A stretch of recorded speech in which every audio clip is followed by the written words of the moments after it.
What you're about to hear involves footage that sat behind a classification wall for nearly 4 years before fragments of it began surfacing through marine research channels. The structure captured on those drop cameras was logged off the northern stretch of the Great Barrier Reef. And according to multiple sources connected to the survey, the imagery was pulled from open repositories within 72 hours of upload. No press conference, no coordinates released. Just a quiet rerouting of the data into an Australian Defence Force review queue, where it reportedly remained until late 2024. Researchers who saw the raw frames have spoken about it only in cautious hedged language. And the few descriptions that have leaked share one detail that nobody on the original survey team can explain. To understand why a piece of seafloor footage off Queensland's coast could end up sealed inside a government review process, you have to understand how the Great Barrier Reef is actually mapped. Most people picture the reef as a single living wall stretching down Australia's northeastern shelf. The reality is messier. The system covers roughly 344,000 square kilometers, which is larger than the United Kingdom, and large sections of it remain genuinely uncharted at the resolution modern science demands. The Great Barrier Reef Marine Park Authority oversees the protected zones, while the Australian Institute of Marine Science, known as AIMS, handles much of the deep biological survey work out of Townsville. Working alongside them is CSIRO, Australia's national science agency, which operates the research vessel RV Investigator. And then there's James Cook University, also based in Townsville, where Dr. Robin Beeman has spent more than 2 decades building bathymetric maps of the reef's submerged topography. For most of the 20th century, mapping the reef was done with lead lines, single-beam sonar, and a great deal of guesswork. Multi-beam sonar changed everything in the 1990s, but even today, vast portions of the outer shelf and the deeper inter-reef channels are surveyed at resolutions that would horrify a geologist studying a comparable stretch of dry land. In October of 2020, this gap produced one of the most publicized discoveries in modern marine science. A team aboard the Schmidt Ocean Institute's research vessel, RV Fokker, located a detached coral reef rising 500 meters from the seafloor north of Cape York. To put that number in perspective, it stands taller than the Empire State Building. It had been sitting there, undiscovered, for an estimated 20 million years. The team, which included Dr. Beeman, mapped it in 3 dimensions using the vessel's underwater robot. Nobody had known it was there. That discovery was celebrated openly, with imagery released within days. It set the public expectation for how Australian deep reef finds get handled, which is part of what made the events of the following survey season so unusual.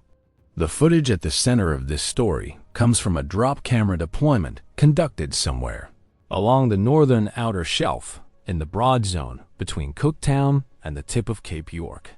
The exact coordinates have never been published, and the researchers who reportedly worked the dataset have declined to specify the location in any interview that's been made public.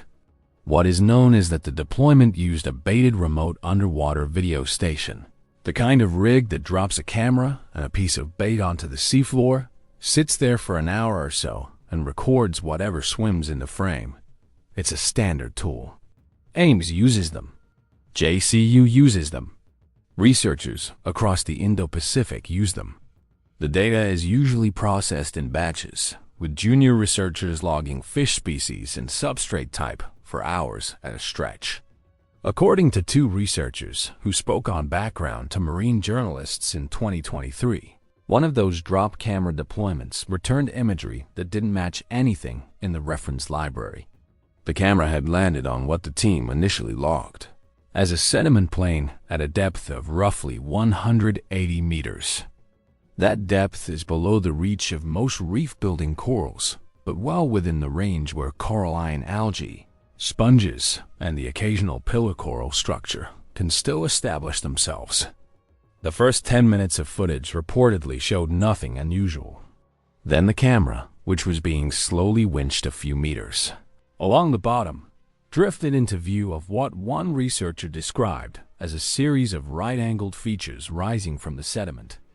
The angles, according to that account, were too clean, the spacing between them too regular, and the surface texture, even accounting for the marine incrustation that coats anything sitting on the seafloor for long periods, suggested something that did not form the way coral or sediment usually forms.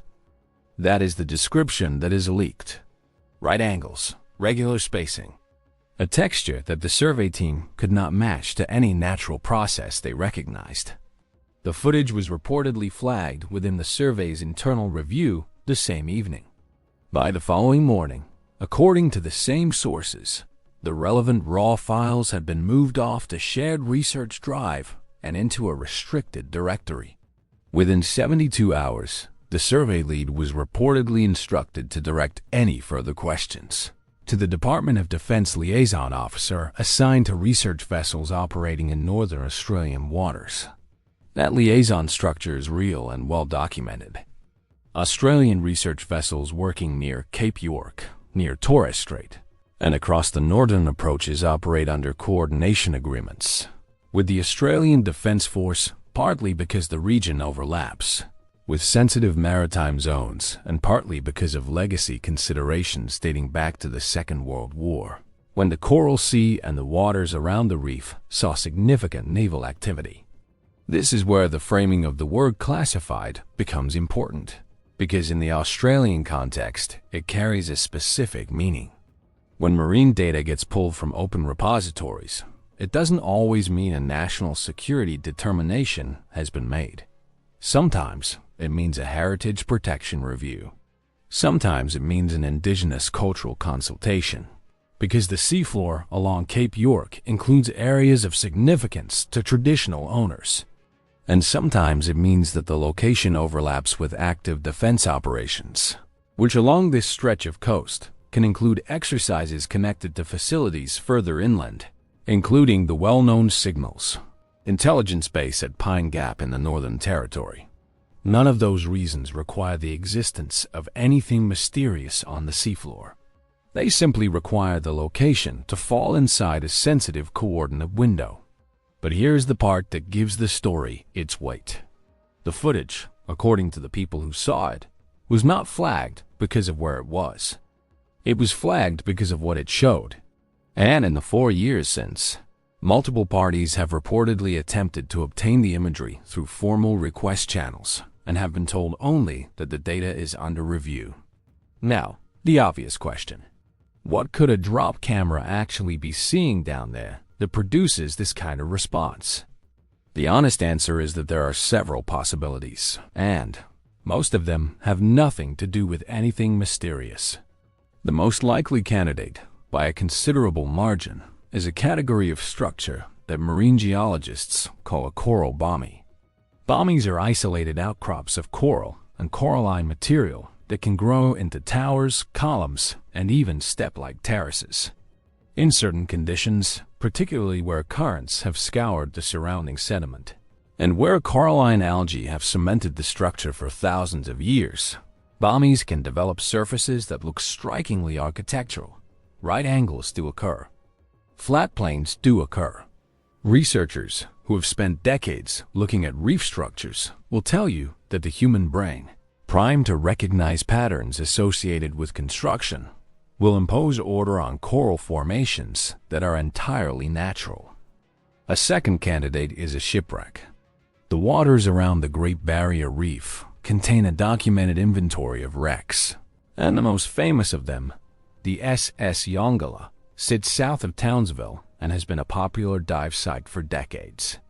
But the broader region contains other wrecks, including vessels lost during the Second World War and earlier colonial-era ships whose locations were never precisely recorded. A heavily encrusted hull section, sitting on a sediment plane at 180 meters, can present right angles. It can present regular spacing, and in the case of a military vessel, particularly one carrying munitions, its rediscovery would absolutely trigger a defense review and a classification hold, because the protocol around unexploded ordnance and war graves in Australian waters is strict and legally mandated. A third candidate, which is the one that has attracted the most online speculation but which marine scientists treat with the most caution, is some form of artificial structure of unknown origin. This is the territory where speculation runs ahead of evidence, and it's worth being explicit about that. There is no peer-reviewed publication describing the footage. There is no released coordinate set that an independent team could revisit. There are only the accounts of researchers speaking on background, and those accounts describe a visual impression, not a confirmed identification. Dr. Paul Hardesty, who served as the chief executive of AIMS from 2017 to 2023, and who has spent much of his career analyzing reef structures, has been one of the most consistent voices arguing that almost everything strange-looking on the Great Barrier Reef floor turns out, on closer inspection, to be natural. In a 2022 interview, speaking generally about deep reef discoveries rather than this specific case, Hardesty pointed out that the combination of coral and algae cementation, slow sediment deposition, and current-driven erosion can produce features that fool even experienced eyes on first viewing. He emphasized that the only way to resolve any ambiguous structure is to return with higher resolution imaging, ideally a remotely operated vehicle capable of close inspection, sample collection, and structural analysis. Without that, he argued, even the most carefully reviewed drop camera footage remains an interpretation, not a conclusion. That caution matters here because it cuts against the temptation to fill the silence around this footage with a single dramatic explanation. The reality is that whatever was captured on those frames may turn out to be a coral structure that natural processes shaped into geometric forms. It may turn out to be a wreck whose identification is being handled through quiet diplomatic and military channels.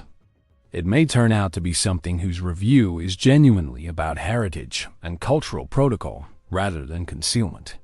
The classification hold, by itself, does not tell us which of those possibilities is correct. What it does tell us is that the Australian process for handling unusual marine findings is more layered than most people realize. When a research vessel operating under a permit returns imagery that intersects with defense zone overlap, with potential heritage sites, or with potential war graves, the data flows into a review pipeline before it flows into the scientific literature. That pipeline can take years. Researchers familiar with the system have described cases where wreck identifications took 5 or 6 years to clear review, not because anyone was hiding anything dramatic, but because the bureaucratic process of confirming the identity of a vessel, notifying the relevant nations whose citizens may have died aboard it, and consulting with traditional owners along the relevant coastline takes time and patience. So when we hear that footage from a Great Barrier Reef drop camera has been held under review for nearly 4 years, the first instinct should not be to assume a cover-up. It should be to ask which review pipeline the footage entered, and what the documented timelines for that pipeline typically look like. The answer, in the Australian context, is that 4 years is on the longer end, but not extraordinary, particularly if the location overlaps with multiple jurisdictions, including the Marine Park Authority, the Department of Defense, and the relevant traditional owner councils. There is still, however, the matter of the description itself: right angles, regular spacing, a surface texture that the survey team reportedly could not match to known natural processes. The last detail is the one that researchers I would describe as more cautious tend to focus on, because if it were obviously coral, the survey team would have logged it as coral and moved on. If it were obviously a wreck, the survey team would have logged it as a probable wreck and flagged it for the Maritime Archaeology branch. The fact that the description leaks toward neither category and instead emphasizes that the team could not match it to anything in their reference library is what gives the story its lingering ambiguity. Dr. Beeman, whose bathymetric work has mapped vast stretches of the outer reef, has spoken in general terms about the difficulty of interpreting drop camera footage from depths where coral and sediment interact in unusual ways. He has noted that at depths between 150 and 250 meters, on the outer slope of the reef, you encounter what marine biologists sometimes call the twilight zone. It's a band where light is scarce, where reef-building activity is minimal, and where the structures you do find are often relics of older reef phases, sometimes dating back to periods when sea levels were significantly lower than they are today. Some of those relic structures retain forms that mirror their original architecture, even after thousands of years of submergence and incrustation. A bommy that grew in shallower water during a lower sea level stand could, in theory, present geometric features that look out of place at its current depth. That hypothesis is sober, it's testable, and it's the kind of explanation that the marine science community tends to favor when ambiguous footage emerges. It's also, importantly, the kind of explanation that does not require any concealment to explain why the imagery has not been publicly released. A relic structure on the outer reef slope, in a zone that overlaps with a defense coordination area, would be held under review for exactly the bureaucratic reasons described earlier, without anyone needing to suppress anything dramatic. There's another angle worth considering, which involves the geological history of the region itself. The continental shelf off northeastern Queensland has been exposed and resubmerged multiple times across the last several 100,000 years, tracking the rise and fall of global sea levels through successive ice ages.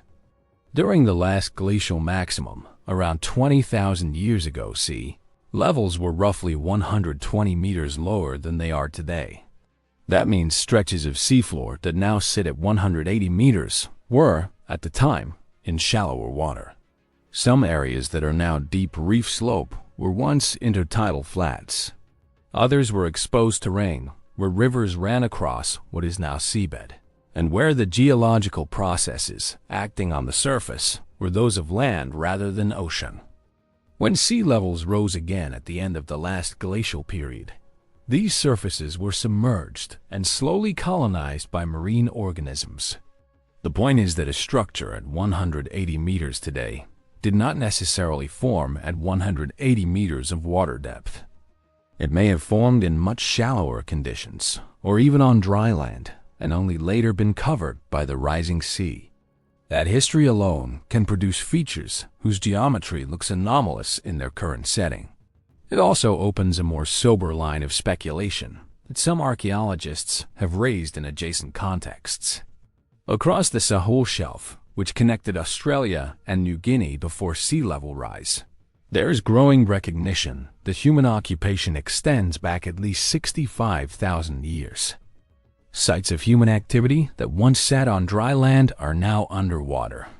Most of those sites are simple, ephemeral, and unlikely to leave structures recognizable in drop camera footage at the depths in question. But the principle holds. The seafloor of northern Australia is not a featureless plain.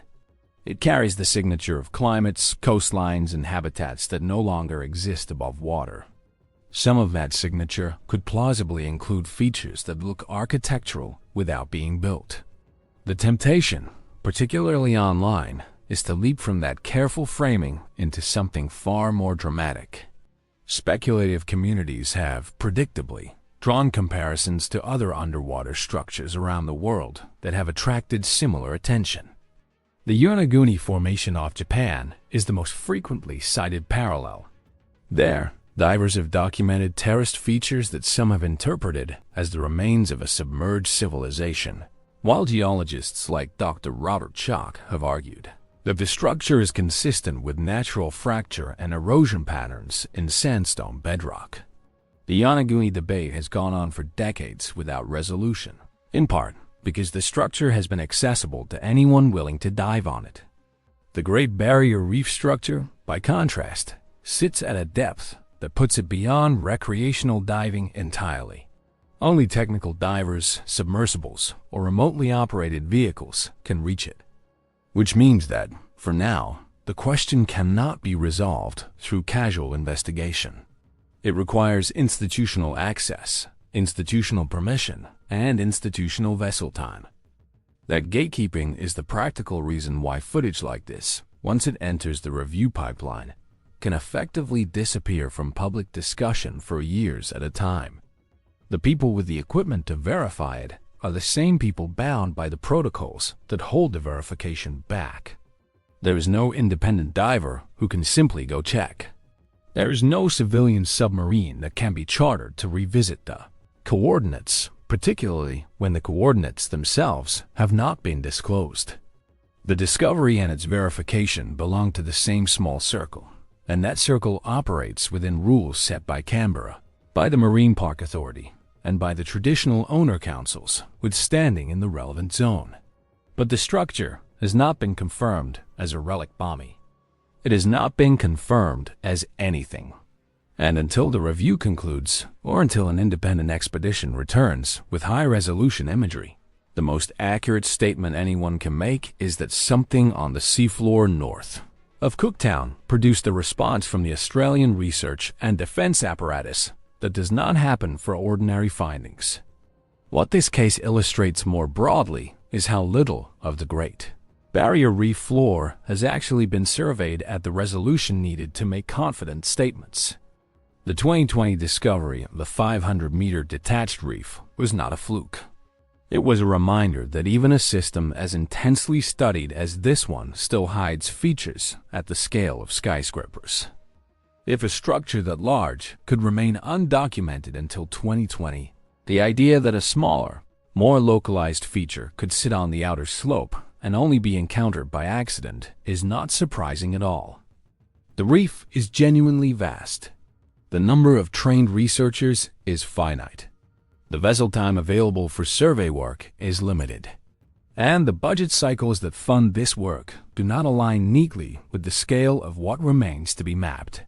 For the traditional owners of the coast along Cape York, the seafloor is not abstract territory. It carries cultural significance that has been recognized through formal native title determinations across much of the region. Any structural finding on the seabed, particularly one that might be interpreted as evidence of past human activity, would require consultation with the relevant councils before it could be released into the public scientific literature. That process can be lengthy. It can also be one of the most legitimate reasons for a delay in publication, and it is one that gets very little public attention in the discussion of how marine findings are handled in Australia. There is also the simple fact that classification in the Australian system is not a single switch. Material can be held under temporary embargo for review, can be released in redacted form, can be released to specific parties under non-disclosure, or can be made fully public after review. The fact that the footage in question is described as classified does not necessarily mean the highest tier of restriction. It may mean any of the intermediate states, each of which carries different implications for when and how the material eventually becomes available. So what should we make of the structure itself, given everything that has and has not been confirmed? The most responsible position is to hold the question open. The description leaked through researchers suggests something that did not match the survey team's reference library. The classification hold is documented and ongoing. The list of possible natural explanations is long, plausible, and supported by experts like Dr. Hardesty, who have spent careers studying exactly these kinds of formations. The list of possible unusual explanations exists too, but it sits on a much thinner evidentiary base, and treating it as confirmed would be a mistake. The honest summary is this. A drop camera operating off the northern Great Barrier Reef captured imagery that the survey team could not match to known natural patterns. The imagery was pulled from open access within days and entered an Australian review pipeline that intersects with defense, heritage, and traditional owner protocols. Researchers who saw the footage have described it only in cautious terms. Independent verification is not yet possible. Multiple plausible explanations exist, ranging from relic coral structures to undocumented wrecks to something that has not yet been categorized. What the available information does not support is any single confident conclusion about what the structure actually is. The reef, after 20 million years of growth and erasure, still holds details we have not cataloged. Whatever sits on that sediment plain north of Cooktown will eventually be revisited, photographed at higher resolution, and either explained or not. Until that happens, the story sits in the same category as the 500-meter detached reef did before October of 2020, known to a handful of people, unknown to everyone else, waiting for the next survey season, the next vessel rotation, the next moment when the data flows back into open channels and the question can finally be answered. For now, the structure remains where it has always been, quiet, encrusted, and for the moment, unexplained.